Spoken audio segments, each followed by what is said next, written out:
제 이름은 박순자. 올해 68세입니다.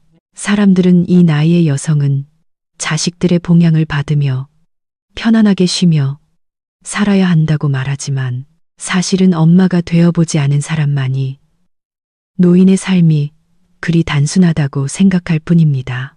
저는 골목 끝에 있는 낡은 단독주택에서 혼자 살고 있습니다. 낡은 벽은 벗겨지고 비가 올 때마다 양철 지붕이 덜컹거립니다. 하지만 이 집은 남편과 제가 45년 가까이 함께 일구어 온 보금자리입니다. 벽돌 한 장, 기와 한 장마다 땀과 눈물, 그리고 소박했던 밥상의 온기가 배어 있습니다. 이제 남편은 떠났고 저는 친척보다는 기억과 더불어 살고 있습니다. 제게 남은 유일한 가족은 아들 민준이와 며느리 수진입니다. 그날 오후 저는 떡 반죽을 치대고 있었습니다. 떡 반죽이 채 발효되기도 전에 수진이가 차가운 바람처럼 집으로 성큼 들어왔습니다. 민준이는 A사 용지 몇 장을 손에 쥔 채 고개를 푹 숙이고 뒤따랐습니다. 저는 손을 씻을 겨를도 없이 수진이의 목소리를 들었습니다. 어머니, 저희 지금 급해요. 장모님이 입원하셨는데 돈이 필요해요. 이 집문서 양도 서류에 서명해 주세요. 저희가 이걸 팔아서 장모님 병원비를 마련해야 해요. 저는 꼼짝 않고 섰습니다. 손에는 여전히 반죽이 묻어 있었고 반죽가루가 옷고름을 덮었습니다. 하지만 가장 차가운 것은 반죽이 아니라 며느리의 말이었습니다. 저는 수진이를 바라봤습니다. 그녀의 눈빛은 예전에 고개 숙여 예의를 갖추던 그 아가씨의 눈빛이 아니었습니다. 마치 제가 낯선 사람이라도 되는 양, 이 집 한가운데 서서 제 운명을 선고하는 타인 같았습니다. 그러고는 민준이에게로 시선을 돌렸습니다. 빗속에서 업어 키우고 학교에 데려다주고 밤을 새워 열을 간호했던 제 아들. 오늘 그는 그 자리에 서서 엄마를 변호하는 말 한마디 없이 손 한 번 잡아주지 않고 마치 누구에게 빚이라도 진 듯 고개만 숙이고 있었습니다. 그는 제 눈을 마주치지 못하고 기계처럼 반복했습니다. 엄마, 서명 좀 해줘. 장모님이 위독해. 엄마가 서명 안 해서 혹시라도 일이 생기면 엄마가 죄를 짓는 거야. 저는 소리 없는 옅은 미소를 지었습니다. 이 집은 15년 넘게 길거리에서 떡을 팔아 한 푼 두 푼 모아 지은 것입니다. 그런데 이제 그것이 달콤한 강요의 담보물이 되었습니다. 어머니 생각해 보세요. 여기 혼자 사시잖아요. 나이 들어서 집을 뭐하러 지키세요.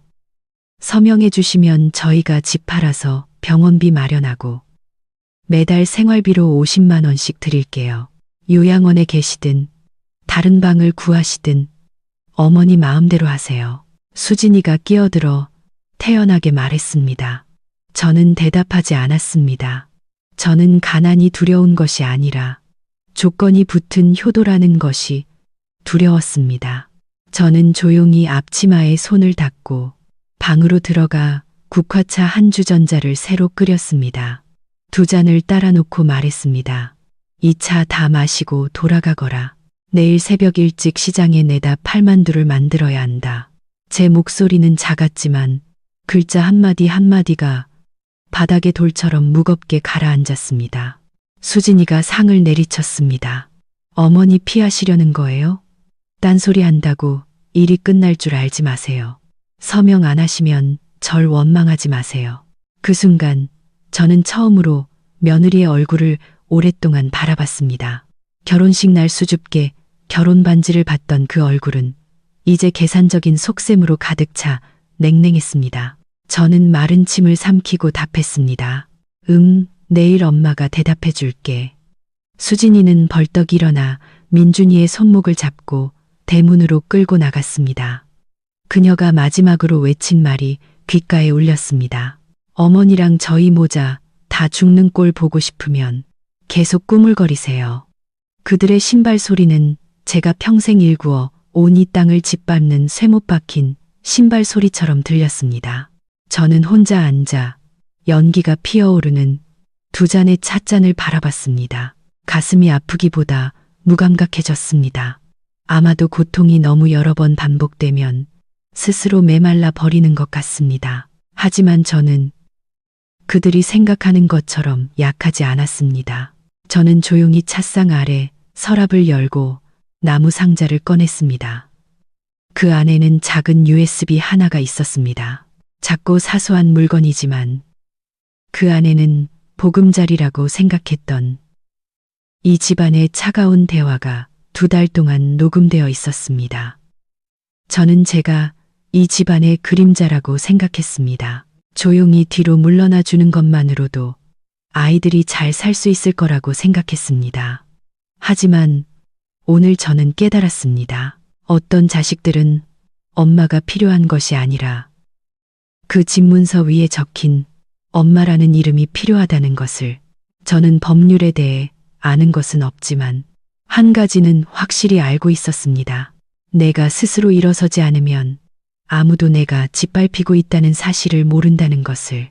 그 순간부터 저는 결심했습니다. 아무것도 서명하지 않겠다고. 다만 제 명예와 자존심으로 서명할 것입니다. 친애하는 여러분, 이것은 단지 시작일 뿐입니다.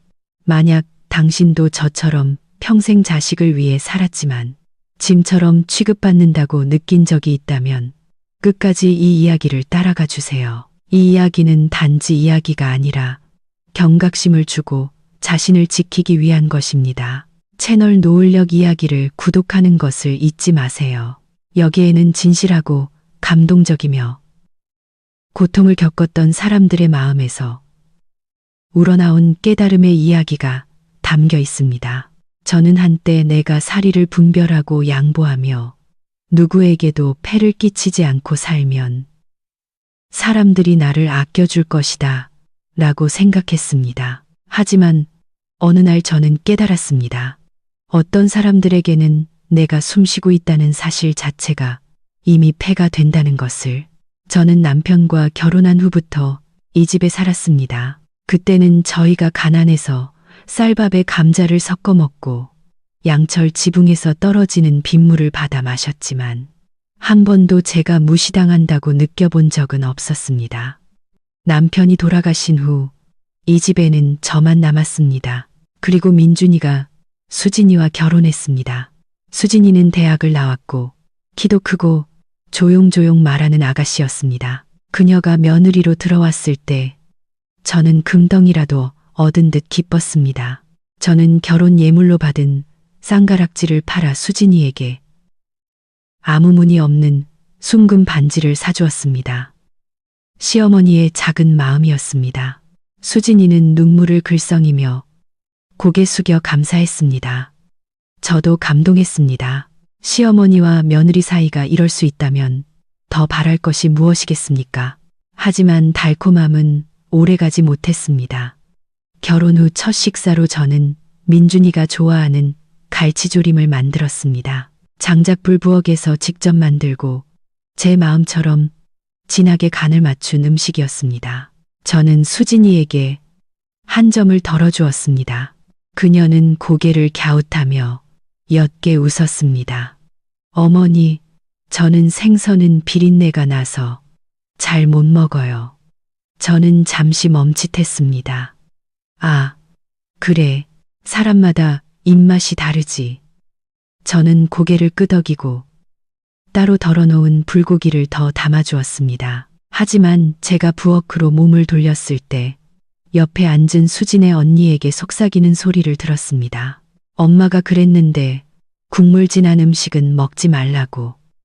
그리고 물파스 냄새가 나면 머리가 아프다고.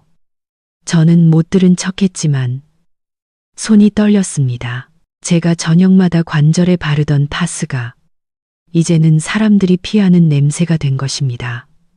그날 밤 저는 파스를 장롱 깊숙이 치웠습니다. 저는 스스로에게 괜찮다.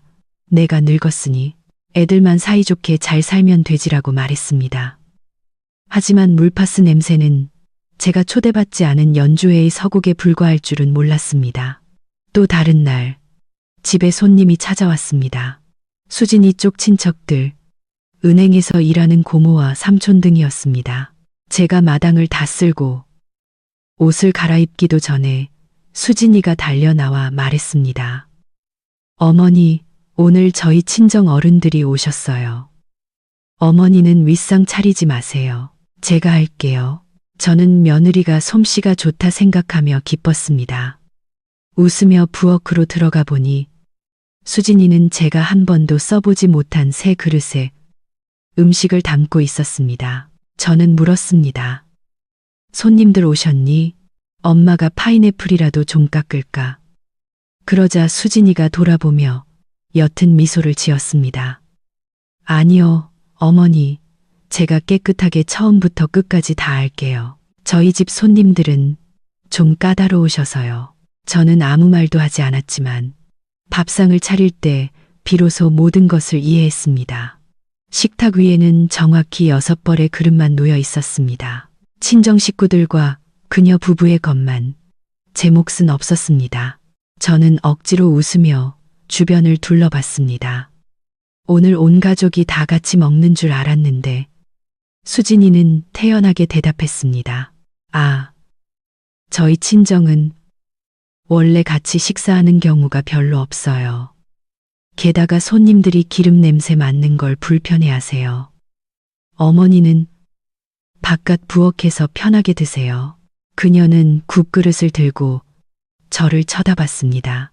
저는 민준이에게 눈길을 돌려 말 한마디라도 해주기를 바랐지만 그는 그저 휴대폰만 볼 뿐 입을 열지 않았습니다.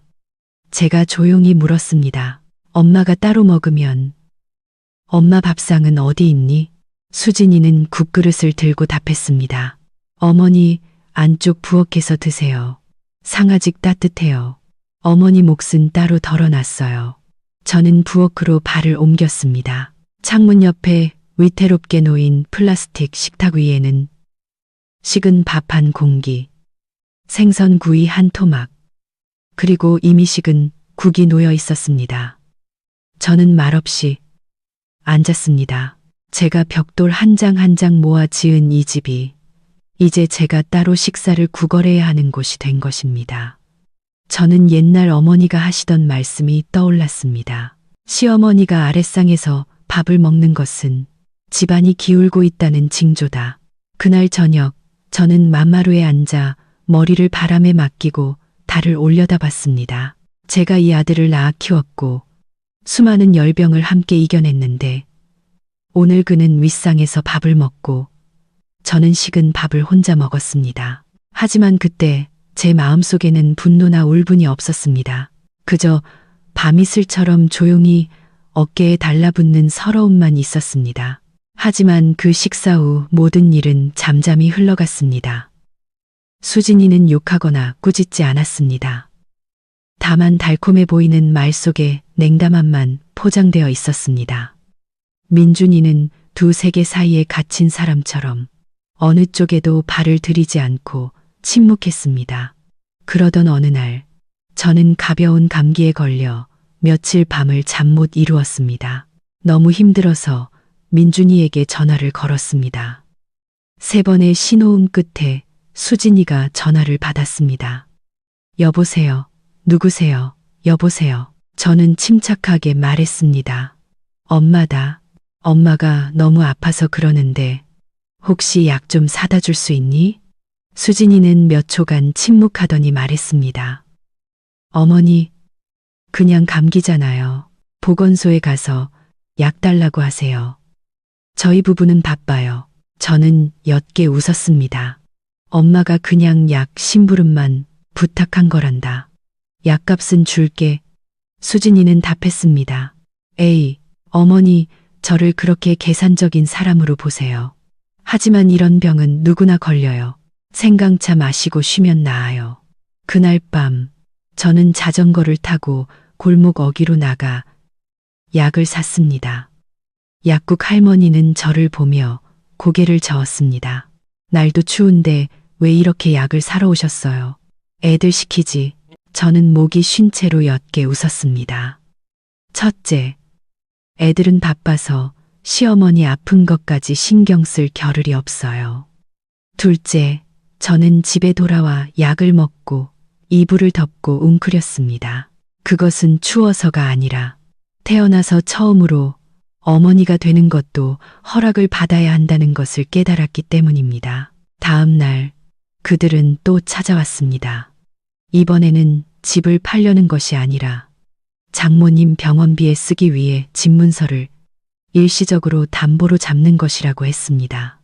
명의 이전도 안 하고 아무것도 안 할 테니 걱정 말라고 했습니다. 저는 민준이를 바라봤습니다. 그는 당황하며 작은 목소리로 말했습니다. 엄마 서명해줘. 우리 너무 힘들어. 하지만 저는 아무 말도 하지 않았습니다. 저는 방으로 들어가 서랍을 열고 제가 미리 준비해둔 코팅된 집문서 사본을 꺼냈습니다. 저는 그것을 수진이에게 건네며 한마디를 덧붙였습니다. 그래, 엄마도 늙었으니 너희들이 옳다고 생각하는 대로 하렴. 수진이는 기뻐하며 그것을 낚아채듯 받아들고는 대충 훑어본 후 말했습니다. 네, 어머니, 감사해요. 우선 이걸 제출해서 자리만 잡아 놓을게요. 원본이 필요하면 그때 다시 올게요. 저는 고개를 끄덕였습니다. 하지만 제 마음속으로는 알고 있었습니다. 그 복사본은 아무런 법적 가치가 없다는 것을. 하지만 그것은 제가 한때 제 자식이라고 생각했던 사람들의 진짜 얼굴을 확인하는 데는 충분했습니다. 집문서 사본을 건넨 지 일주일 후 수진이가 다시 찾아왔습니다. 이번에는 혼자였습니다. 전처럼 서두르거나 가식적인 표정도 없었습니다. 그녀는 집으로 들어와 마치 자기 집처럼 돌계단 의자에 털썩 앉았습니다. 어머니, 저는 팻마루에서 채소를 다듬고 있었습니다. 손에 물기가 묻어 있었습니다. 수진이가 억지로 웃으며 주변을 한 바퀴 둘러봤습니다. 어머니, 서류는 다 됐어요. 저희가 은행에 다 제출했고 내일이면 대출금이 나올 거예요. 저는 가볍게 고개를 끄덕이며 아무것도 묻지 않았습니다.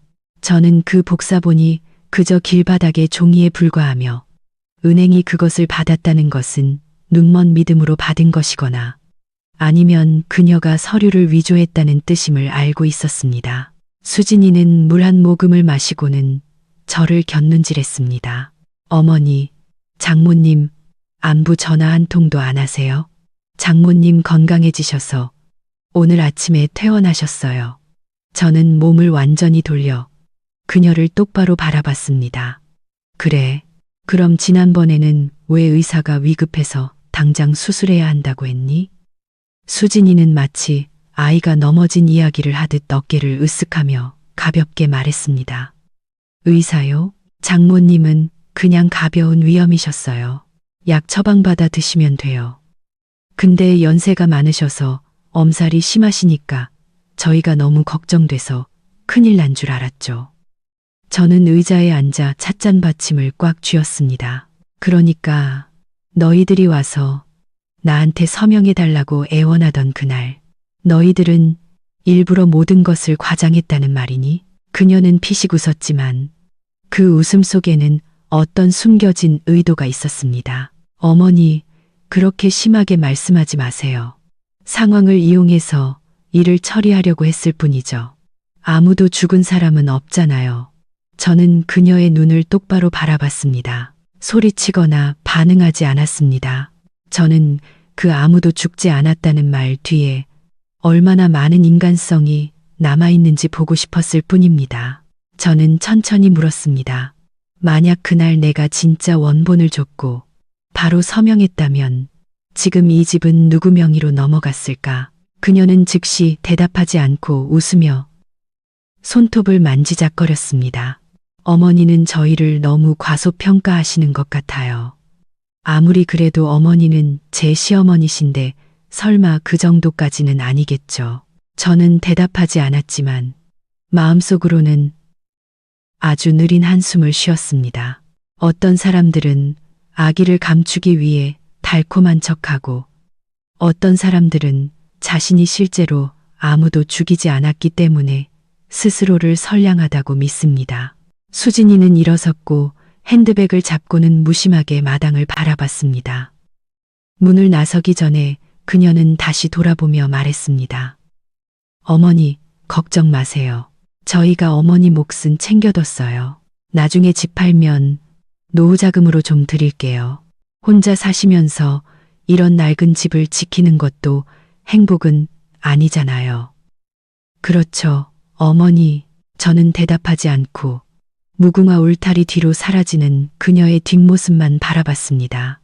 그 발걸음은 며느리의 발걸음이 아니라 자신이 소유하지 않은 땅의 면적을 계산하는 사람의 발걸음이었습니다. 저는 그녀가 상에 두고 간 서류를 집어들었습니다. 복잡한 약관이 깨알같이 적힌 대출 계약서였습니다. 제 짐작대로였습니다. 그것은 그녀가 말한 일시적 대출이 아니라 재산을 담보로 제공하는 약정이었습니다. 저는 그것을 접어 찻장 아래 제사상 깔개 아래에 두었습니다. 그리고 나무 상자를 열어 USB를 꺼내 찻상 밑에 숨겨둔 작은 녹음기에 연결했습니다. 저는 아주 오랫동안 앉아 있었습니다. 마음속에는 분노가 아닌 냉기가 감돌았습니다. 12월 북풍이 묵은 논을 지나 불어오는 것처럼 피부에 와닿지는 않지만 마음 깊은 곳까지 스며드는 냉기였습니다. 그날 밤 저는 옛 친구 은정 씨가 소개해준 젊은 변호사에게 전화했습니다. 저는 집문서 사본, 달콤한 유혹, 그리고 상처에 소금을 뿌리는 것 같은 그들의 말을 간략하게 설명했습니다. 변호사는 잠시 침묵하더니 물었습니다. 어머니, 증거가 있습니까? 녹음 파일 같은 것 말입니다. 저는 찻장 서랍을 열고 USB를 꺼내며 단호하게 말했습니다. 있습니다. 장모님을 살려야 한다고 말하기 시작했을 때부터 저를 망령든 노인네라고 부르던 순간까지 전부 녹음해 두었습니다. 변호사는 부드럽게 말했지만 글자 하나하나가 무거웠습니다. 잘하셨습니다. 사기를 당하기 전에 미리 준비하는 어르신은 정말 드뭅니다. 어머니가 동의하시면 제가 거래정지 신청을 하고 필요하다면 주민센터에 통지하여 양 당사자 간의 화해를 요청할 수도 있습니다. 저는 물었습니다. 법정까지 가야 할까요? 아닙니다. 어머니, 그럴 필요는 없습니다. 소송을 원치 않으시면 다른 방법을 취할 수도 있습니다. 어머니가 어떤 양도에도 동의하지 않는다는 사실만 확립하면 재산은 여전히 어머니의 것입니다. 다음 날 아침, 저는 고개를 끄덕였습니다. 그날 밤, 저는 침대 옆 작은 수첩에 한 줄을 적었습니다. 명예를 지키고 싶다면 절대 끝까지 침묵하지 말라. 그리고 다음 날부터 저는 집을 청소하기 시작했습니다. 단순히 깨끗하게 하려는 것이 아니라 제가 더 이상 피하지 않을 역풍을 준비하기 위해서였습니다. 저는 남편의 영정사진 틀을 닦았습니다. 낡고 먼지가 가득했지만 사진 속 남편의 눈빛은 저를 침착하고 엄숙하게 바라보는 것 같았습니다. 저는 옅게 웃었습니다. 남편을 안심시키려는 것이 아니라 스스로에게 상기시키기 위해서였습니다. 살아있는 사람이 스스로 명예를 지키지 못한다면 사는 것이 죽은 것과 같다고. 사흘 후 수진이가 다시 찾아왔습니다. 이번에는 혼자 오지 않았습니다. 민준이가 함께였지만 여전히 죄 지은 사람처럼 어깨를 움츠린 채 고개 숙인 모습이었습니다. 수진이는 여전했습니다. 하이힐은 시멘트 마당을 찍었고 핸드백은 한쪽으로 비스듬히 메고 있었습니다. 입술은 짙은 붉은색이었고 화장은 두꺼웠지만 긴장감은 감출 수 없었습니다. 그녀는 집에 들어서자마자 앉을 틈도 없이 서류철을 가방에서 꺼내 제 쪽으로 밀었습니다. 어머니, 지난번 건 복사본이라서 은행에서 승인이 안 났대요. 이번에는 원본 등기권리증이 필요해요. 저한테 주세요. 나머지는 제가 알아서 할게요. 저는 손을 닦으며 차를 따르면서 차분하게 말했습니다.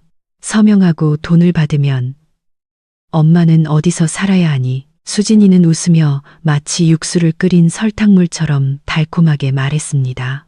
어머니, 저희는 그냥 대출 받는 거예요. 저희가 갚아 나갈 거고 서류는 여전히 어머니 이름으로 되어 있어요. 제가 말씀드렸잖아요. 아무도 어머니를 쫓아내지 않아요. 저는 민준이를 돌아봤습니다.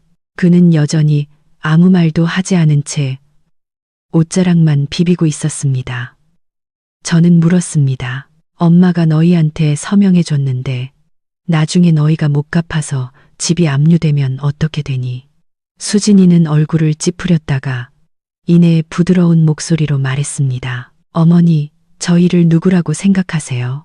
저희가 남인가요? 저는 어머니의 며느리예요. 저를 믿으세요.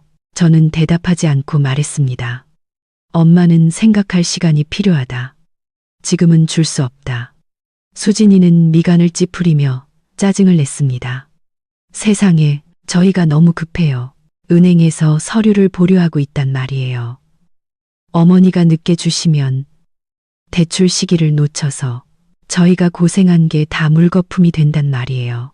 저는 일어서서 장롱을 열고 더 이상 효력이 없는 오래된 인증된 복사본과 어떤 형태의 재산 양도에도 동의하지 않는다고 적힌 작은 종이 조각을 꺼냈습니다. 저는 그것을 상에 놓고 그녀 쪽으로 가볍게 밀었습니다. 이것이 엄마가 지금 너희에게 줄 수 있는 전부다. 수진이는 그것을 집어들고 훑어보더니 얼굴이 굳어졌습니다. 이 복사본은 가치가 없잖아요. 어머니, 저희 가지고 장난치시는 거예요? 저는 침착하게 말했습니다.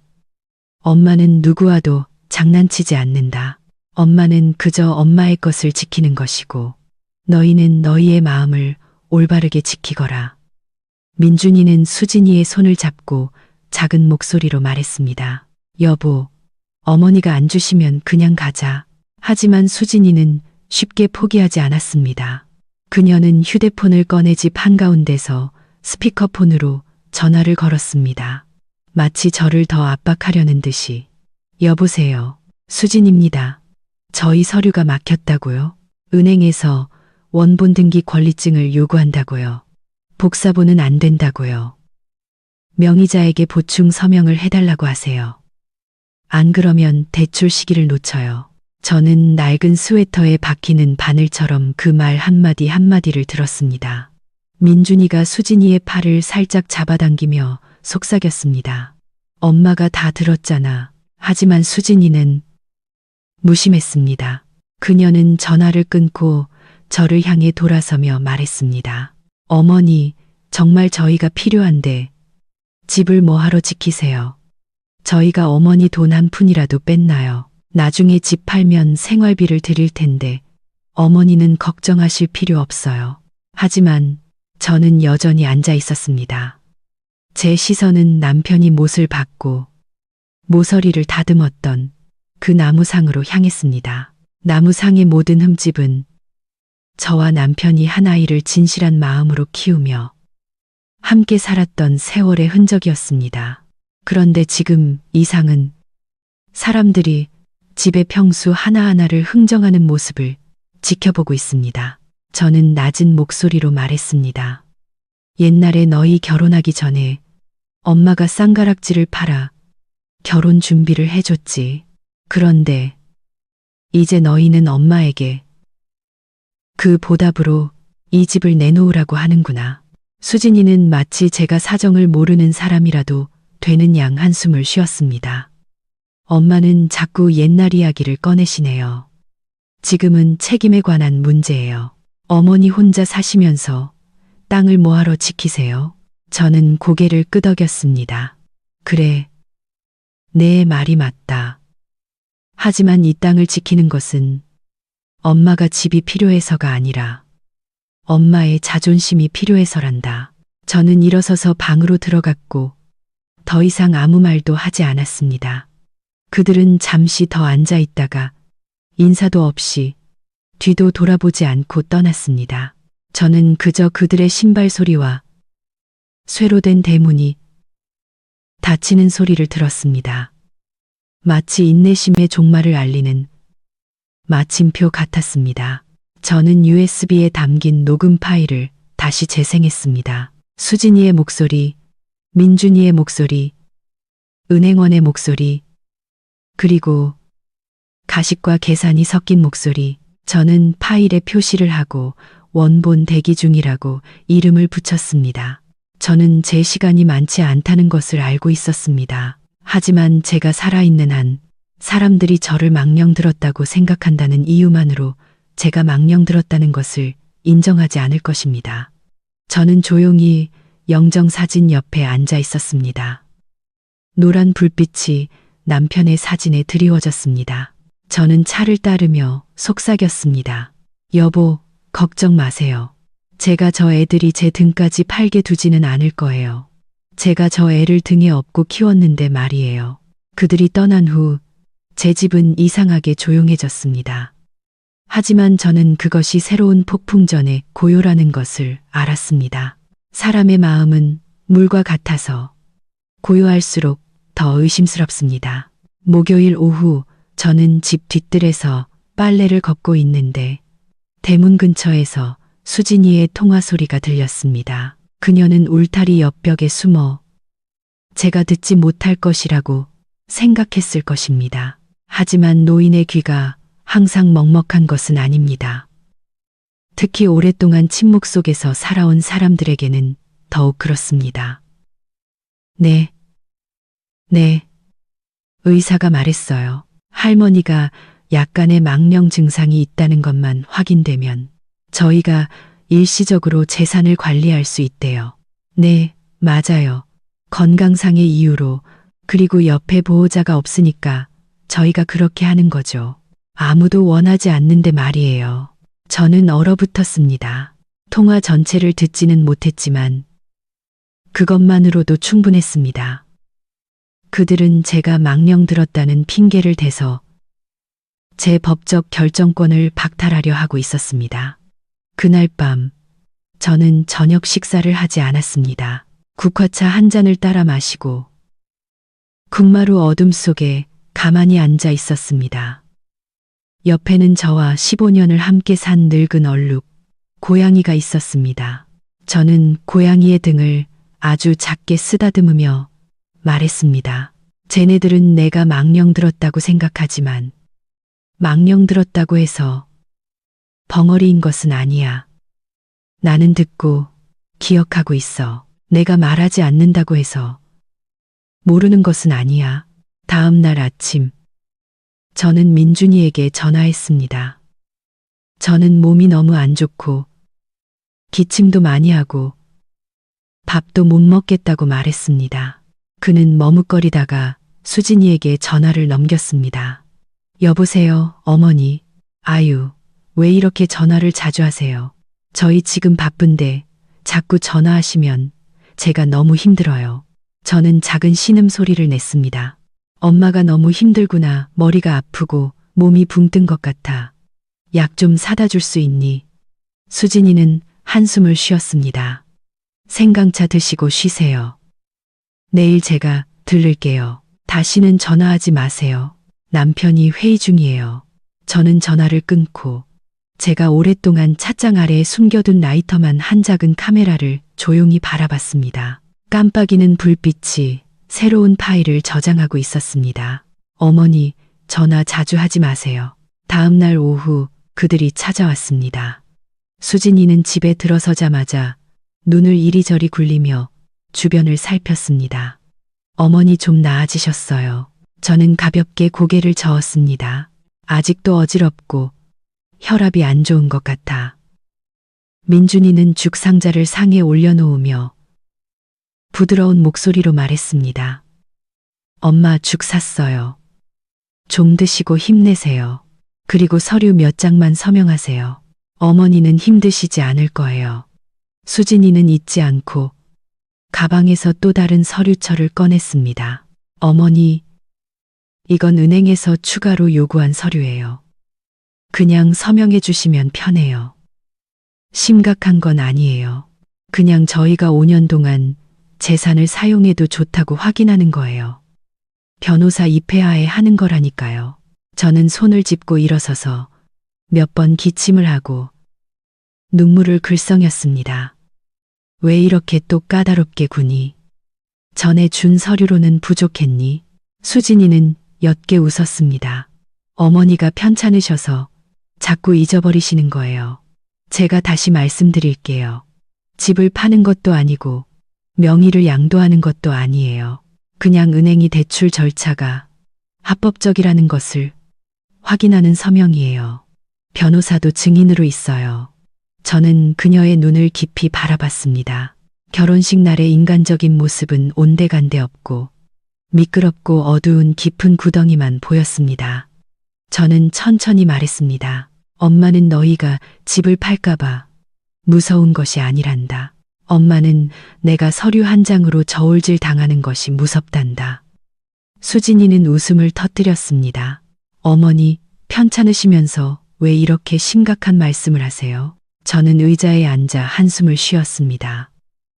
그래. 엄마가 아프다. 엄마는 서명할 기운이 없어. 내일 할게. 수진이의 눈빛이 어두워지고 미간이 살짝 찡그려졌습니다. 그녀는 상을 몇 번 두드렸습니다. 자꾸 미루시면 안 돼요. 사람들이 어머니를 못 믿으면 어머니가 서명해도 소용없어요. 민준이가 끼어들었습니다. 여보, 내일 어머니 건강해지시면 하자. 수진이는 침묵했지만 문을 나서는 순간 저는 그녀가 중얼거리는 소리를 들었습니다. 이런 식이면 그냥 행위 무능력자 신청을 해야겠어. 저는 어둠 속에서 등 뒤로 주먹을 꽉 쥐었습니다. 카메라는 여전히 불을 밝히고 있었습니다. 이제 저는 서류철을 펼쳐보았습니다. 거기에는 아주 작은 글씨로 인쇄된 문구가 있었습니다. 30일 이후에도 갑이 추가 서명 능력이 없을 경우 재산 처리에 대한 전적인 위임에 동의한다. 저는 옅게 웃었습니다. 그들은 제가 약해지기를 기다리며 한 단계 계산하고 있었습니다. 사는 동안에도 죽은 사람 취급을 받는 것만큼 무서운 일은 없습니다. 그날 저녁, 저는 녹음기를 켜서 모든 파일을 복사했습니다. 또 다른 USB에 백업을 만들었습니다. 혹시 모를 상황에 대비하기 위해서였습니다. 밤새 잠을 이루지 못했습니다. 걱정 때문이 아니라 수년 만에 처음으로 약해질 수 없다는 의식이 저를 붙잡았기 때문이었습니다. 그날 오후 해가 쨍하지도 비가 오지도 않았지만 후텁지근한 더위는 곧 폭풍우가 몰아칠 것을 예고하는 것 같았습니다. 제가 방에서 낡은 수건들을 개고 있는데 마당에 익숙한 오토바이 소리가 들렸습니다. 수진이가 먼저 들어왔습니다. 여전히 단호한 걸음걸이였고 마치 재산을 검사하듯 집안을 훑어봤습니다. 민준이는 죽상자와 서류 몇 봉투를 안고 뒤따랐습니다. 어머니, 저는 일어설 틈도 없이 수진이가 말을 꺼냈습니다. 인사도 없었고 빙빙 돌리지도 않았습니다. 어머니, 이번에는 더 이상 미룰 수 없어요. 은행 대출이 중단되었어요. 원본 등기 권리증을 주세요. 바로 서명해야 해요. 제가 모든 것을 처리할게요. 저는 간신히 몸을 일으켰습니다. 많이 누워 있어서 허리가 아팠습니다. 오늘 민준이는 죽 상자를 상에 놓고 말했습니다. 엄마, 죽 좀 드시고 기운 내세요. 그리고 서류 몇 장만 서명하면 돼요. 어머니는 힘드시지 않을 거예요. 저는 죽 상자와 두 자식을 바라봤습니다. 죽은 따뜻했지만 그들의 눈빛은 차가웠습니다. 저는 작게 물었습니다. 서명하고 나면 엄마는 어디서 살아야 하니? 수진이는 마치 대본을 외운 것처럼 즉시 대답했습니다. 어머니는 여기서 그대로 사시는 거예요. 서류는 여전히 어머니 명의예요. 제가 말씀드렸잖아요. 저희는 그냥 대출만 받는 거라고요. 저는 민준이를 바라봤습니다. 그는 제 눈을 피했고 손에 든 물컵을 떨고 있었습니다. 저는 부드럽게 말했습니다. 엄마는 너희가 집을 팔까봐 무서운 것이 아니란다. 엄마는 너희가 더 이상 엄마를 엄마로 보지 않을까봐 무서운 거란다. 그 두 마디에 민준이는 놀라서 고개를 들고 무언가를 말하려 했지만 수진이가 날카로운 목소리로 끼어들었습니다. 이제 어머니가 서명하실지 안 하실지 말씀해 주세요. 저쪽에서는 더 이상 기다려줄 수 없어요. 어머니가 서명 안 하시면 그 책임을 져야 해요. 저는 천천히 일어서서 안으로 들어갔습니다. 10분 후 저는 얇은 서류철을 들고 나왔습니다. 저는 그것을 상에 놓고 수진이 쪽으로 밀었습니다. 이것은 효력이 없는 오래된 인증된 복사본이다. 너희가 시간을 벌고 싶다면 이걸로 해라. 수진이는 서류철을 펼쳐보더니 얼굴이 창백해졌습니다. 민준이는 저의 손을 붙잡고 간청했습니다. 엄마, 저희 지금 너무 힘들어요. 지금 서명하면 온 가족을 살릴 수 있어요. 저는 그의 눈을 똑바로 바라봤습니다. 소리치지도 격분하지도 않았습니다. 누구를 살린다는 말이니 네 장모님은 가벼운 위험일 뿐이고 오늘 집에 돌아갔는데 뭘 더 살려야 하니? 수진이는 당황하다가 갑자기 목소리를 높였습니다. 어머니, 하고 싶은 말이 있으면 다 하세요. 저는 침착하게 말했습니다. 엄마는 아무것도 하고 싶은 말이 없다. 엄마는 그저 엄마의 것을 지킬 뿐이고 너희는 너희의 마음을 올바르게 지키거라. 그날 밤 저는 낡은 부엌에서 혼자 앉아 있었습니다. 페인트가 벗겨진 플라스틱 식탁, 반쯤 남은 죽냄비. 저는 밥을 먹지 않았습니다. 그저 거기에 앉아 비밀 카메라가 오늘 식사 장면을 저장하며 내는 딸깍 소리를 들었습니다. 저는 오늘이 제가 애원당하는 엄마의 자격으로 먹는 마지막 식사라는 것을 알았습니다. 오늘 밤 이후 그들은 저를 더 이상 기다려주지 않을 것입니다. 그들은 저를 망령된 사람으로 증명하여 판에서 지워버리는 더 큰 수를 둘 것입니다. 저는 한참을 앉아 있다가 작은 수첩을 열고 보라색 볼펜으로 한 줄을 더 적었습니다. 자식이 어머니를 어머니로 보지 않을 때 그 밥상은 더 이상 밥상이 아니다. 사람으로서의 권리를 박탈하는 밀실회일 뿐이다. 그렇게 사흘 후 저는 동네 보건소에 갔습니다. 저는 약 이름을 잘못 묻고 보험증 가져오는 것을 잊었다고 말하며 약간 망령된 척했습니다. 간호사들은 웃으며 물었습니다. 할머니, 요즘 자꾸 잊어버리시네요. 저는 고개를 끄덕이며 옅게 웃었습니다. 나이 들면 다 그렇지요. 머리가 자꾸 몽롱해져요. 하지만 그 후 저는 조용히 원장실로 들어가 정기적인 정신 건강 확인서를 요청했습니다. 결과는 명확했습니다. 정신적으로 맑고 명료하며 행위 무능력의 징후가 없음. 저는 그 서류를 개인 서류철에 넣어 쇠 장롱에 잠가 두었습니다. 서류는 단순히 사용하기 위한 것이 아니라 사람들이 늙고 망령들었다는 이유로 저를 빼앗으려 할 때를 대비한 무기입니다. 저는 자식들이 가난해지는 것을 두려워한 적이 없습니다. 저는 그들이 계략이 풍부해지는 것이 두려웠습니다. 그리고 오늘 저는 분명히 알았습니다. 저는 더 이상 엄마가 아니라 카드일 뿐이고 그들은 제가 잘못된 카드를 뽑아 결정타를 날릴 때를 기다리고 있다는 것을. 하지만 제가 그들이 원하는 대로 하게 두지 않을 것입니다. 그들이 밖의 가족을 위한다는 이유로 저를 서명하도록 강요한 것을 제가 아직 똑똑히 기억하는 한 말입니다. 그날 오후 햇볕은 타는 듯이 뜨거웠습니다. 제가 낡은 빗자루를 들고 허리를 약간 숙인 채 마당을 쓸고 있는데 익숙한 인형이 마당으로 들어섰습니다. 수진이의 엄마, 이 여사였습니다. 그녀는 보라색 꽃무늬 원피스를 입고 비싼 가죽 가방을 들고 있었습니다. 짙은 빨간 립스틱을 바른 그녀는 마치 자기 집에 들어서는 것처럼 태연하게 걸어 들어왔습니다. 저는 고개를 들어 그녀에게 인사했습니다. 어서 오세요. 그녀는 옅게 웃으며 말했습니다. 순자 씨, 시간이 나서 잠깐 들렀어요. 애들한테 집 문제로 좀 망설이신다고 들어서요.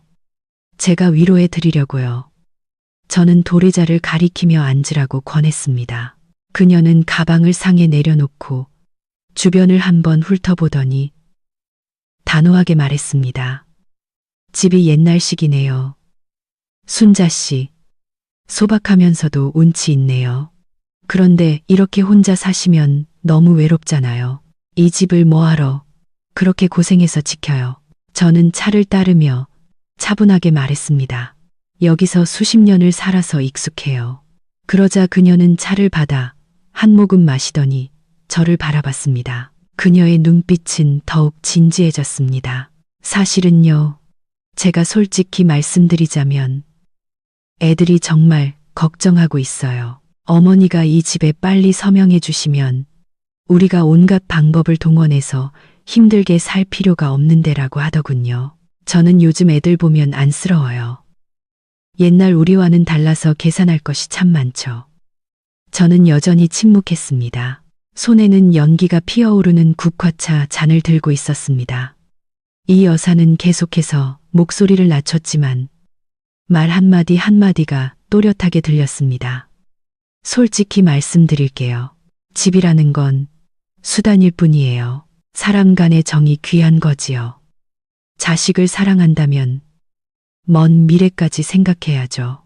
집을 지키다가 나중에 무슨 일이라도 생겨서 유언장도 못 남기고 돌아가시면 이 집이 누구 손에 들어갈지 어떻게 알겠어요? 저는 찻잔을 내려놓고 천천히 말했습니다. 말씀이 맞습니다. 집은 수단입니다. 하지만 아무도 없을 때 기댈 수 있는 곳이기도 합니다. 그녀는 웃었지만 이번에는 목소리에 약간의 짜증이 섞여 있었습니다. 순자 씨, 도덕적인 이야기는 참 잘하시네요. 하지만 현실적으로 순자 씨는 혼자 사시잖아요. 나중에 몸져 누우시면 누가 돌봐줄까요? 그리고 아시다시피 우리 딸 성격이 좀 급하긴 해도 악에는 없어요. 그저 노인들이 고집이 세서 걱정하는 거예요. 저는 그녀의 눈을 똑바로 바라봤습니다.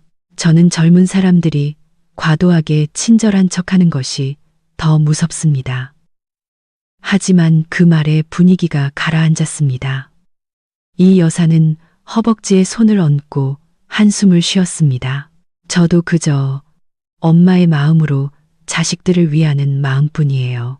이 집을 민준이 명의로 해두면 아이들이 안정적으로 살 곳을 마련하고 대출을 안 받아도 될 텐데요. 그리고 순자 씨도 얼마나 더 사시겠어요. 저는 입술을 깨물었습니다. 마음은 살짝 흔들렸지만 표정은 변하지 않았습니다. 저는 물었습니다. 제 손주요? 걔가 저를 한 번이라도 할머니라고 불렀던가요? 아니면 너무 어려서 벌써 다른 식으로 부르도록 배웠나요? 이 여사는 어깨를 으쓱하며 옅게 웃었습니다. 에이, 그거야 사소한 일이죠. 키우다 보면 자연스레 부를 거예요. 저는 고개를 숙여 목소리를 낮췄습니다. 맞는 말씀이 많습니다. 하지만 저도 솔직히 말씀드릴게요. 저는 집이 아까운 것이 아니라 마음이 아깝습니다. 그런데 명의를 이전해야 할 재산 목록에는 마음이라는 것은 포함되지 않은 것 같더군요. 이 여사는 몇 초 동안 침묵하더니 더 이상 대화를 길게 끌고 싶지 않은 듯 일어서서 옷매무새를 다듬었습니다. 더 이상 길게 말하고 싶지 않네요. 순자 씨, 다시 한번 생각해 보세요. 나중에 일이 잘못되면 사돈 관계가 끊어지는 것을 넘어 남들에게 비웃음을 살까봐 걱정돼서 그래요. 저는 가볍게 고개를 끄덕였습니다. 네, 저를 걱정해 주셔서 고맙습니다. 하지만 저는 평생 남에게 비웃음 당하지 않고 살았습니다. 그리고 누가 저에게 울라고 가르치게 두지도 않을 것입니다. 이 여사가 떠난 후 마당은 텅 비었습니다. 저는 찻잔과 주전자를 씻고 행주를 빨랫줄에 걸었습니다. 저녁 바람이 칸마루를 스쳐 지나갔습니다. 잔 밑바닥에 남아있는 국화차 향기가 따뜻함을 머금고 올라왔습니다. 저는 팻마루에 앉아 색이 바랜 양철 지붕을 올려다봤습니다.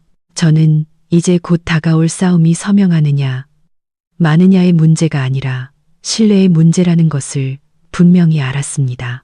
신뢰가 무너진 후에는 모든 서명이 합법적인 덫일 뿐입니다. 그날 밤 저는 침대에 누워 잠을 이루지 못했습니다. 남편이 생각났습니다. 남편이 마당에 깔 벽돌을 사러 저를 태우고 갔던 날이 떠올랐습니다. 그는 큰 집은 필요 없고 우리 집이면 되고 엄마라고 부르는 소리만 있으면 따뜻하다고 말했습니다. 이제 집은 그대로 있지만 그 부름은 더 이상 진심이 아니었습니다. 저는 평소보다 일찍 일어났습니다. 새벽에는 아직 서리가 차가웠고 해는 채 뜨지 않았습니다. 늙은 얼룩, 고양이는 구석의 낡은 담요 속에서 몸을 웅크리고 있었습니다. 저는 서류철을 깔끔하게 정리하여 천 가방에 넣고 삿갓을 쓰고 집을 나섰습니다. 도착한 곳은 공증사무소였습니다. 제가 수년 동안 말없이 지나치기만 했고 언젠가 제가 발을 들여놓으리라고는 생각지 못했던 곳이었습니다. 하지만 이번에는 서류를 공증받으러 온 것이 아니라 계략을 막기 위해 온 것이었습니다. 저는 서류철을 창구 직원에게 내려놓았습니다. 그녀는 제 나이와 신청서를 보더니 고개를 들어 조용히 물었습니다. 재산 거래 정지 문서를 등록하고 싶으신가요? 저는 고개를 끄덕였습니다. 이 재산이 신뢰를 이용하여 악용되고 있어서 권리 이전을 거부한다는 것을 확립하고 싶습니다. 그녀는 약간 놀랐지만 더 이상 묻지 않았습니다. 그녀는 신청서를 받고 제 신분증을 복사한 후 저에게 확인 서명을 하도록 안내했습니다. 그녀의 목소리는 부드러웠지만 단호했습니다. 서류가 등록되면 누구라도 이 등기권리증을 이용하여 거래를 시도할 경우 소유권을 재확인해야 합니다. 어머니의 확인 없이는 공증사무소에서 거부할 것입니다. 저는 고개를 끄덕였고 가방끈을 살짝 꽉 쥐었습니다. 사무실을 나서면서 마음이 이상하리만큼 가벼워졌습니다. 제가 이겨서가 아니라 처음으로 눈물이 아닌 법으로 저 자신을 지켜냈기 때문이었습니다. 엄마, 그날 정오 수진이에게 전화가 왔습니다. 그녀의 목소리는 더 이상 달콤하지 않고 짜증이 섞여 있었습니다. 엄마, 은행에서 서류가 막혔다고 연락이 왔어요. 이게 어떻게 된 일이에요? 누가 그런 거예요? 저는 물 한 모금을 마시며 차분하게 말했습니다. 엄마가 했다. 그녀는 몇 초간 굳어 있다가 작은 소리로 소리쳤습니다. 엄마, 대체 왜 그러세요? 저희가 뭘 잘못했다고 저희를 막으세요. 저는 옅게 웃었습니다. 엄마는 너희를 막은 것이 아니라 자식이라는 이름으로 포장된 탐욕을 막은 거란다. 수진이는 격분하며 말했습니다. 그럼 엄마는 집안 자식들을 믿지 않고 남의 편에 서겠다는 거예요? 하지만 저는 천천히 대답했습니다. 엄마를 가족으로 여기는 자식만이 엄마도 자식이라고 부를 수 있지. 엄마를 움직이는 서명 정도로 보는 너희에게는 미안하지만 엄마에게는 믿어줄 의무가 없단다. 그날 밤 민준이가 혼자 예고 없이 찾아왔습니다. 그는 문을 두드리기 전에 팻마루에 오랫동안 앉아 있었습니다.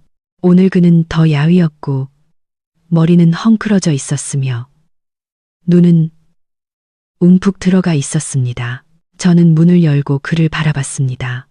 그는 집 안으로 들어오지 않고 그저 서서 떨리는 목소리로 말했습니다. 엄마, 왜 이렇게까지 해야 했어요? 저는 대답했습니다. 엄마가 이렇게 하지 않으면 아무것도 남지 않을 테니까. 명예도, 마음도, 자존심도 그저 다른 사람이 와서 치워줄 늙은 몸뚱이만 남을 테니까. 민준이는 눈물을 흘렸습니다. 잘못했어요. 하지만 이렇게까지 많이 잘못한 줄은 몰랐어요. 그저 아내를 돕고 싶었을 뿐이에요. 저는 그를 바라봤습니다. 가슴이 아팠지만 입은 부드러워지지 않았습니다. 아내를 돕는다는 것이 엄마를 짓밟는 방식이었니? 서류 한 장 한 장에 서명하라고 강요하고 모르는 척했니? 세상 모든 사람에게는 침묵할 수 있어도 내 피부치에게는 침묵하면 안 됐단다. 그는 더 이상 아무 말도 하지 않고 고개만 숙인 채 그림자처럼 대문 쪽으로 돌아섰습니다. 그날 밤 저는 녹음 파일, 집문서 사본, 건강확인서, 거래정지 신청서, 그리고 수진이가 집 안에서 소리치거나 저를 밥상에서 밀어냈을 때 찍은 사진들까지 모든 것을 완벽한 서류철로 만들었습니다. 저는 그것을 끈으로 묶어 찻장 위에 올려놓았습니다. 저는 향을 피우고 남편의 영정 앞에 무릎을 꿇고 빌었습니다. 여보, 제가 지금까지 산 것은 이 집을 위한 것이었습니다. 우리 부부의 땀이 밴 곳이니까요. 제가 쓰러진다면 늙어서가 아니라 올바른 것을 옹호해 줄 사람이 더 이상 없기 때문일 것입니다. 저는 일어서서 차를 따르고 집 가운데 혼자 앉았습니다. 태어나서 처음으로 저는 평화를 느꼈습니다. 자식들의 사랑을 받아서가 아니라 그 명목으로 이용당하는 것을 더 이상 두려워하지 않았기 때문입니다. 그날 아침 저는 주민센터에서 온 초청장을 받았습니다.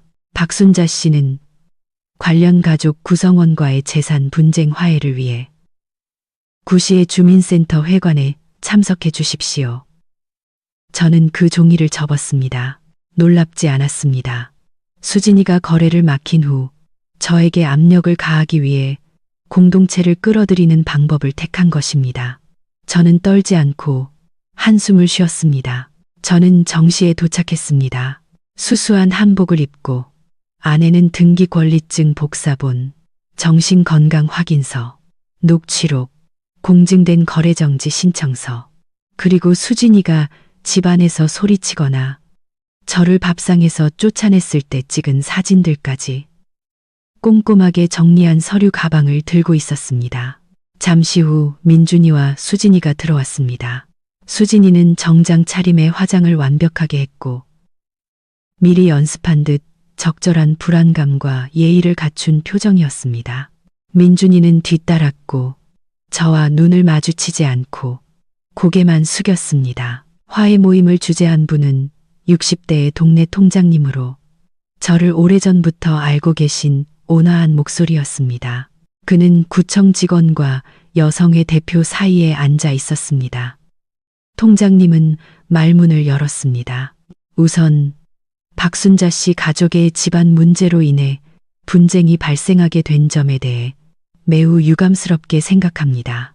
오늘 화해 모임은 당사자들이 서로를 이해하도록 돕는 것이 목적이며 강제성이 없습니다. 법적인 구속력도 없으니 모두 온화하게 대화해 주시기를 바랍니다. 수진이가 먼저 입을 열었습니다. 마치 피해자라도 되는 듯 작은 목소리였습니다. 통장님, 그리고 모든 분들, 저희 부부는 처음부터 끝까지 어머니를 걱정했을 뿐이에요. 어머니 집이 낡아서 대출받아 수리해 드리려고 했어요. 어머니가 동의하지 않으셔도 괜찮은데 이제 와서 서류를 막으셔서 저희가 사기로 의심받고 있어요. 명예와 일에 큰 지장이 생겼어요. 어머니. 저는 끼어들지 않고 그녀가 모든 것을 말하도록 두었습니다. 민준이도 거들었습니다. 엄마는 저희가 집을 빼앗으려 한다고 오해하시지만 엄마, 저는 단 한 번도 그렇게 생각한 적 없어요. 그저 저희 부부가 너무 힘들고 저희 집은 여유가 있는데 저희가 도움을 못 받고 있는 것 같아서요. 어머니, 방에 있는 사람들은 동정의 뜻으로 고개를 끄덕였습니다.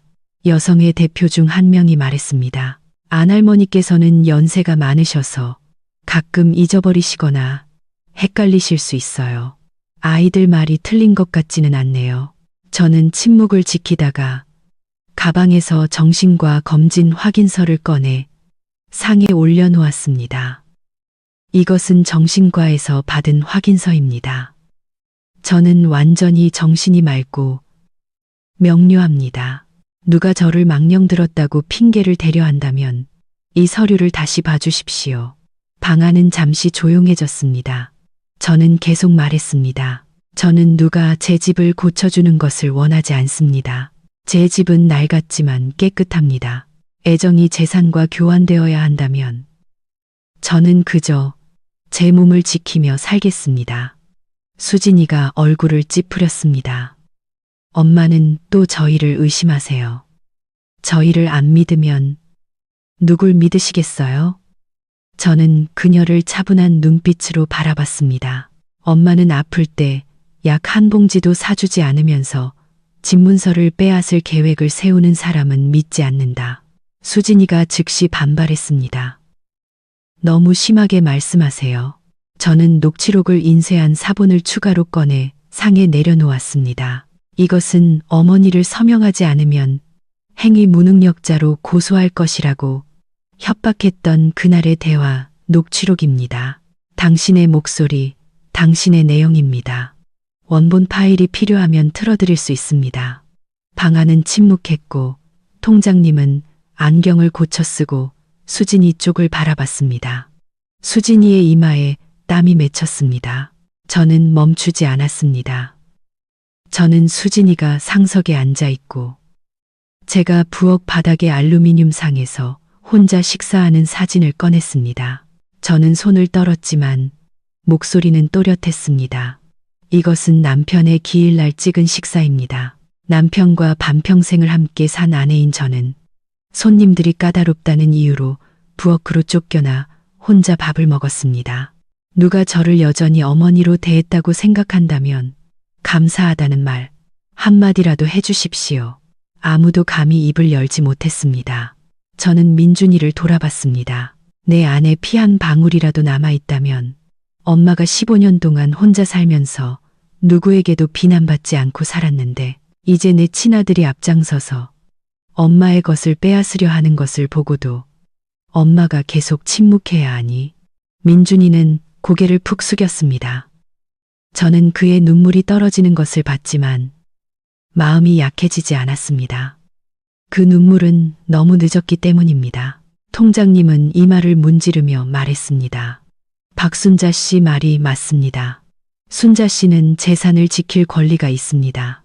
자식들은 돌아가서 다시 생각해 보세요. 저희는 이렇게 화해를 돕기만 할 뿐 서류 문제에 간섭할 수는 없습니다. 박 할머니가 동의하지 않으면 모든 거래는 무효입니다. 수진이는 분노하며 일어섰습니다.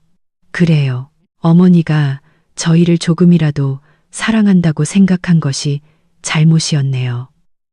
그녀는 뒤돌아섰고 하이힐 소리가 시멘트 바닥에 차갑게 울려 퍼졌습니다. 민준이는 천천히 일어섰고 저를 바라봤습니다. 그의 눈은 깊은 후회로 가득했습니다. 엄마, 용서하세요. 아내를 지키지도 못하고 엄마마저 잃었어요. 저는 대답하지 않고 손에 쥔 사진을 꽉 움켜쥐었습니다. 하지만 그 화해 모임은 합의서 없이 끝났지만 저에게는 그것이 양심의 법정이었습니다. 모든 것이 진실의 빛에 의해 발가 벗겨진 곳이었습니다.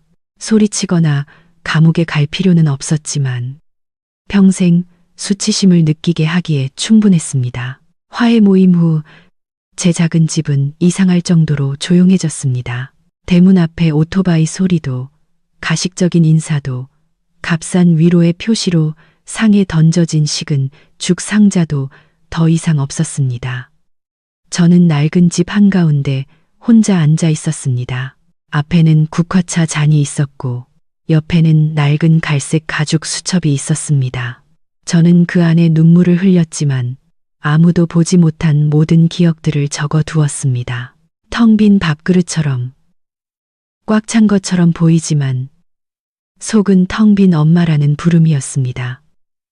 저는 모든 것이 끝난 것이 아니라는 것을 알았습니다. 폭풍 후의 침묵은 평화가 아니라 더 조용하고 더 위험한 다음 파도를 예고하는 것이었습니다. 하지만 이번에는 제가 수동적으로 기다리지 않을 것입니다. 일주일 후, 저는 집에서 6km 떨어진 법률사무소에 갔습니다. 저는 모든 서류를 들고 갔습니다. 심지어 민준이가 아이들에게 조금씩 나누어 주어 싸우지 않게 하라며 저에게 반년 전에 찢어버리라고 권유했던 낡은 유언장 사본까지도 포함해서 말입니다. 변호사는 30대 초반의 젊은 여성이었고 안경을 썼으며 차분하게 말했습니다. 그녀는 제가 처음부터 끝까지 말하는 것을 들었고 끼어들지 않고 주의 깊게 메모만 했습니다. 마침내 그녀는 물었습니다. 새 유언장을 작성하고 싶으신가요? 저는 고개를 끄덕였습니다. 아들과 며느리에게 아무것도 남기지 않을 건가요? 저는 잠시 침묵하다가 대답했습니다. 남길 겁니다. 하지만 재산이 아닙니다. 저는 그들에게 마지막 교훈을 남길 것입니다. 하지만 새 유언장에는 이 집이 제가 사망한 후 고아원이나 외로운 노인들을 위한 시설로 사용될 수 있도록 자선단체의 소유권이 이전된다고 명시했습니다. 부모가 없거나 부모에게 타인 취급을 받지 않는 아이들을 위한 장소로 말입니다. 남은 저금은 세 부분으로 나누었습니다. 한 부분은 제 장례를 위해, 한 부분은 노인보호기금에 기부하고, 나머지 한 부분은 민준이에게 보내는 것으로 했습니다. 단 하나의 조건을 달았습니다. 그가 직접 와서 친필로 쓴 사과 편지를 서명하여 받아야 한다는 것입니다. 수진이의 이름은 유언장에 언급되지 않았습니다. 저는 원망하지 않았습니다. 단지 얽매이고 싶지 않았을 뿐입니다. 변호사는 그것을 보고 약간 놀란 눈빛이었습니다. 어머니, 정말 이렇게 결정하실 건가요? 저는 1초의 망설임도 없이 고개를 끄덕였습니다. 제가 죽어서도 저 애들이 서로 다투게 둔다면 그것은 제가 제 평생을 비극을 사는데 쓴 것과 다름없습니다. 오늘 저는 일을 마친 후 집으로 돌아와 남편의 제사상을 다시 정리했습니다. 찻잔을 닦고 새 향을 피웠습니다. 저는 남편에게 모든 것을 이야기했습니다. 말 한마디 한마디를. 저는 남편이 반대하지 않을 것을 알았습니다. 그는 의를 중시하고 깨끗하게 살았으며 죽어서도 마음이 깨끗하기를 원했습니다. 저녁 바람이 창문을 통해 집으로 불어왔을 때 저는 마당을 내다봤습니다. 낡은 벽돌 위에 황금빛 햇살이 흩뿌려져 있었고 이름 없는 상처처럼 먼지가 공중에 떠다녔습니다. 오늘 저는 혼잣말을 했습니다. 이 집은 결국 가장 필요로 하는 사람들의 보금자리가 될 것이다. 자식들의 마음을 시험하는 장소가 아니라. 다음 날, 저는 가장 친한 동년배 친구인 옆집 옥자 할머니를 찾아갔습니다. 저는 약간의 과일과 작은 종이 뭉치를 들고 갔습니다. 저는 종이 뭉치를 상에 올려놓고 말했습니다. 옥자야, 나중에 나에게 무슨 일이 생기면 이것을 꼭 변호사에게 전달해줘. 이 안에는 유언장 원본이 있어. 아이들이 찾아내지 못하게 해줘. 옥자 할머니는 눈을 크게 떴습니다. 세상에, 네가 그 정도로 애들을 무서워하는 거니. 저는 웃었지만 농담이 아니었습니다. 나는 애들을 무서워하는 것이 아니야. 나는 내가 현명하게 살고 어리석게 죽는 것을 원하지 않을 뿐이야. 그날 밤, 저는 팥죽을 끓여서 동네 아이들을 초대해 함께 먹었습니다. 아이들은 저를 순자 할머니라고 부르며 재롱을 떨었습니다. 한 아이가 심지어 장난으로 말했습니다. 할머니처럼 큰 집에 사시는데 저희가 친손주면 걱정 없겠네요. 저는 웃었습니다. 응. 하지만 할머니 손주들은 할머니를 더 이상 할머니라고 생각하지 않아. 저는 슬프지 않았습니다. 오히려 마음이 가벼워졌습니다. 저는 가족의 정이 혈연에 있는 것이 아니라 이용할 것이 없을 때 사람들이 서로를 대하는 방식에 있다는 것을 이해했기 때문입니다. 일주일 후 수진이가 다시 찾아왔습니다. 이번에는 민준이와 함께 오지 않았습니다. 그녀는 약간의 비웃음이 섞인 미소를 지으며 마당으로 들어섰습니다. 어머니 유언장 만드셨다고 들었어요. 누구한테 주시려고요? 아니면 저희가 장례식 준비라도 할까요? 저는 그녀를 올려다봤고 말다툼하지 않고 조용히 말했습니다. 네가 걱정할 필요는 없다. 내가 죽으면 이 집은 누구도 다투지 못할 곳이 될 테니까. 수진이는 눈을 크게 떴습니다. 뭐라고요? 저는 천천히 말했습니다. 나는 이 집을 고아들에게 기증했다. 내가 죽으면 그 아이들은 이 집을 부를 때 진심으로 나를 할머니라고 부를 것이다. 그것은 내가 등기권리증 한 장으로 살 수 없는 것이다. 수진이는 얼어붙었고 얼굴이 변했습니다. 그녀의 눈은 빨갛게 충혈되었지만 감동 때문이 아니라 패배감 때문이었습니다. 그녀는 아무 말도 없이 뒤돌아 걸어 나갔습니다. 저는 그녀를 바라봤습니다. 기쁘지도 슬프지도 않았습니다. 그저 마지막 원이 닫혔다는 느낌뿐이었습니다. 장마가 일찍 찾아왔습니다. 초여름 비는 낡은 기와 지붕에 남아있던 먼지를 씻어내리는 것 같았습니다. 뒷마당 바나나 잎에 고인 물은 차갑고 맑았습니다. 마치 하늘과 땅도 가슴 아픈 모든 것을 씻어내고 싶어 하는 것 같았습니다. 저는 얇은 스웨터를 걸치고 따뜻한 차 한 잔을 손에 든 채 한마루에 앉아 있었습니다. 집은 여전했지만 사람들의 마음은 여러 번 변했습니다. 지붕에 떨어지는 빗방울 소리 하나하나가 기억을 가볍게 두드리는 것 같았습니다. 제 마음속은 물론 바깥 세상에서도 지나간 폭풍 우의 계절을 상기시켜 주었습니다. 유언장 사건 이후 모든 것이 잠잠해졌습니다. 아무도 더 이상 압력을 가하러 오지 않았고 전화도 오지 않았습니다. 원래 사람 적던 집은 텅 비었지만 저는 외롭지 않았습니다. 사실 외로움은 사람이 부족해서 생기는 것이 아니라 진심이 부족해서 생기는 것입니다. 그리고 저는 이미 사람들의 마음을 꿰뚫어 보았습니다. 저는 집안 구석구석을 다시 정리했습니다. 낡은 서랍장, 부엌의 소금 단지, 세월 속에 색이 바랜 몇 장의 옛 사진. 어떤 사진은 너무 얇아서 찢어질까봐 조심스럽게 닦아야 했습니다. 그것은 결혼 초의 저와 남편 사진이었습니다.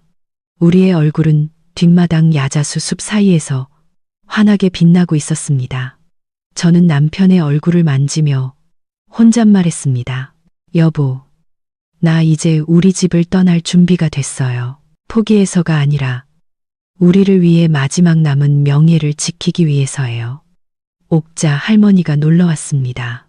그녀는 텃밭에서 딴 근대와 오이 몇 개를 가져왔습니다. 그녀는 팻마루에 앉아 채소를 다듬으며 조용히 속삭였습니다. 순자야, 후회 안 하니? 바깥 사람들은 내가 너무 심하게 한다고 보던데. 저는 미소를 지었습니다. 옥자야, 심하든 안 심하든 중요하지 않아. 중요한 것은 내 마음이 온전하다는 거야. 이 나이까지 살았는데 남들에게 늙은 엄마라는 두 글자로 이끌려 다니지 않을 거야. 옥자 할머니는 한숨을 쉬었습니다. 정말 네가 대단하다. 나도 안타깝다. 저 애들이 너를 진심으로 사랑했더라면 이 집이 지금처럼 짐이 되지 않았을 텐데. 저는 고개를 끄덕였습니다.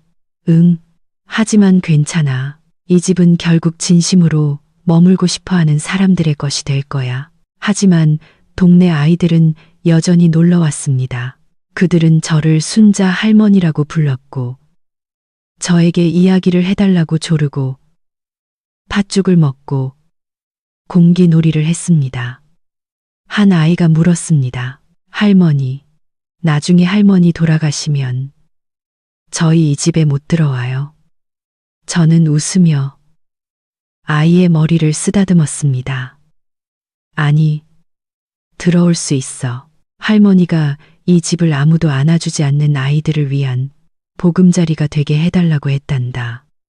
그러니 너희 마음이 진심이라면 할머니 집은 언제나 열려 있을 거야. 아이들은 그 뜻을 완전히 이해하지 못했지만 그들의 눈은 빛났습니다. 저는 문득 제 마음도 밝아지는 것을 느꼈습니다. 때로는 한평생을 자신에게 합당하지 않은 사람들을 용서하는 방법을 배우는 데 써야 하지만 때로는 순수한 말 한마디만으로도 인생이 여전히 살만하다는 것을 깨닫게 됩니다. 그날 밤 저는 남편 꿈을 꾸었습니다. 꿈속에서 남편은 흰 한복을 입고 마당에 앉아 부채를 붙이고 있었습니다. 제가 나가서 여보 라고 부르자 그는 고개를 들고 웃었습니다. 여보, 잘했어요. 내가 당신을 오랫동안 기다렸어요. 저는 놀랐습니다. 슬픔인지 기쁨인지 알 수 없었지만 눈물이 베개를 적셨습니다. 저는 죽음이 두렵지 않았습니다. 제가 두려웠던 것은 죽어서도 마지막 순간까지 이용당하는 물건처럼 취급받는 것이었습니다. 이제 저는 안심했습니다. 다음 날 아침, 저는 익은 파파야를 따고 쑥갓잎을 잘라 아이들에게 나눠줄 팥죽을 끓이려고 했습니다. 껍질을 깎고 있는데 대문 밖에서 익숙한 오토바이 소리가 들렸습니다. 급하게 브레이크 밟는 소리, 그리고 익숙한 발걸음 소리. 민준이었습니다. 그는 낡은 셔츠를 입고 있었고 몸은 더 말랐으며 눈은 움푹 들어가 있었습니다. 저는 고개를 들었습니다. 채 말하기도 전에 그는 아침 햇살이 비치는 마당 한가운데 무릎을 꿇었습니다. 그의 목소리는 막혔습니다. 엄마, 용서해 주세요. 제가 잘못했어요. 제가 눈이 멀어서 엄마를 잃었어요. 저는 놀라서 굳어진 것이 아니라 너무 오랫동안 기다려 거의 들을 수 없을 것이라고 믿었던 그 말을 들었기 때문이었습니다. 그는 주머니에서 종이 한 장을 꺼냈습니다. 유언장의 조건대로 친필로 쓴 사과 편지였습니다. 저는 그것을 집어들었고 눈이 떨리고 심장이 옥죄는 것을 느꼈습니다. 저는 단어 하나하나를 읽었습니다. 후회로 밤을 지새운 이야기, 아이가 우는 것을 보면서 갑자기 엄마가 없다는 공허함을 느꼈던 순간들. 저는 울지 않았습니다. 그저 그의 어깨에 손을 얹고 말했습니다. 일어나거라. 엄마는 용서한다. 하지만 명심해라. 잃어버린 재산은 되찾을 수 있지만 한 번 땅에 떨어진 가족의 정은 주워도 진흙이 묻어 있다는 것을. 민준이는 고개를 끄덕였고 그의 눈물이 바닥에 떨어져 어젯밤 비에 젖었던 흔적에 스며들었습니다. 음력 7월이 되자 향불의 향기와 무더운 정오에 멀리서 울리는 절의 종소리가 감돌았습니다. 저는 갈색 한복을 입고 인생의 마지막 구간을 걷는 것처럼 천천히 마당을 걸었습니다. 두려움도 걱정도 없이 오직 평온함만이 남아 있었습니다. 하지만 제 집은 이제 많이 달라졌습니다. 더 이상 눈물을 재거나 재산을 저울질하는 곳이 아니었습니다. 이제는 친절한 마음으로 서로를 부르는 진정한 보금자리였습니다. 혈연이 아닌 마음으로 말입니다. 민준이가 돌아온 후 그는 완전히 다른 사람이 되었습니다. 그는 직장을 그만두고 사회복지센터에서 일하기 시작했습니다. 힘든 일이고 보수가 높지 않았지만 그는 저에게 말했습니다. 엄마, 돈이 아니라 행동으로 속죄하고 싶어요. 저는 그가 아이들의 2층 침대를 닦고 봉사자들과 함께 음식을 만들고 아이들을 돌보는 모습을 보면서 마음이 따뜻해졌습니다. 자랑스러워서가 아니라 제가 잃었던 아들이 집으로 돌아온 것이 아니라 그의 양심으로 돌아왔다는 것을 알았기 때문이었습니다. 수진이는 제가 정말로 집의 소유권을 자선단체에 넘겼다는 소식을 들은 후 완전히 침묵했습니다. 오지도 전화도 하지 않았습니다. 민준이는 저에게 말했습니다. 아내는 엄마가 이렇게 한 것을 견디지 못했지만 저는 이게 아내가 스스로를 돌아보는 방법이라고 생각해요. 저는 어떤 사람들은 우리 삶에 교훈을 주기 위해 들어올 뿐 머물기 위해 오는 것은 아니라는 것을 이해했기 때문입니다. 자선단체는 늦어름에 공식적으로 이 집을 인수했습니다. 대문 앞에는 작은 간판이 걸렸습니다. 순잔의 보금자리, 고아와 홀몸 노인을 위한 집. 민준이가 이 이름을 지었습니다. 그는 말했습니다. 엄마 이름이 순자잖아요. 이 집에 사는 모든 사람이 엄마처럼 평안빙안하기를 바라면서요. 저는 눈물을 글썽이며 아무 말도 할 수 없었습니다. 그저 고개를 돌려 깊은 주름 속에 눈물을 감추었습니다. 그의 부처님 오신 날, 저와 민준이는 손을 잡고 절에 갔습니다. 우리는 관음보살상 앞에 하얀 국화꽃 한 다발을 바쳤습니다. 저는 가슴에 빨간 장미도 흰 꽃도 달지 않았습니다. 그저 빈핀 하나를 달았습니다. 자식의 사랑은 있을 때는 색으로 측정할 필요가 없고 잃었을 때는 어떤 것으로도 대체할 수 없다는 것을 상기시켜주는 말이었습니다. 절의 스님께서 가까이 오셔서 합장하며 미소 지었습니다. 순자 보살님, 오늘따라 아주 평온해 보이시네요. 저는 고개를 끄덕였습니다. 네, 제 아들이 이제 고개를 숙일 줄 알게 되었으니까요. 아들이 고개를 숙일 줄 알 때 어머니는 비로소 고개를 들 수 있습니다. 부처님 오신 날 밤, 제 작은 집은 불빛으로 밝혀졌습니다. 파티 때문이 아니라 새로 온 아이들 때문이었습니다. 머리가 헝클어지고 맨발인 고아들이 이제 집이라고 부를 수 있는 곳을 찾은 것입니다. 그들은 둥글게 모여 앉아 동요를 불렀고 어떤 아이는 그림을 그려 벽에 걸었고 어떤 아이는 종이로 등불을 접었습니다. 저는 아이들 사이에 앉아 평화로운 그림자 같았습니다. 옆에 앉은 어린 소녀가 제 손을 잡고 물었습니다. 할머니, 할머니는 아들이 있어요. 저는 미소를 지었습니다. 있지. 하지만 이제 할머니에게는 너희도 생겼단다. 그날 밤 저는 낡은 수첩에 마지막 일기를 썼습니다. 내 인생이 연극이었다면 이제 막을 내릴 때가 되었다.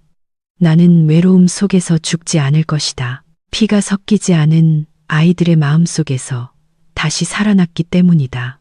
나는 절망 속에서 죽지 않을 것이다. 맹목적인 인내 대신 깨어남을 선택했기 때문이다. 나는 억울함 속에서 죽지 않을 것이다. 내 아들에게 인간이 되는 법을 가르쳤기 때문이다.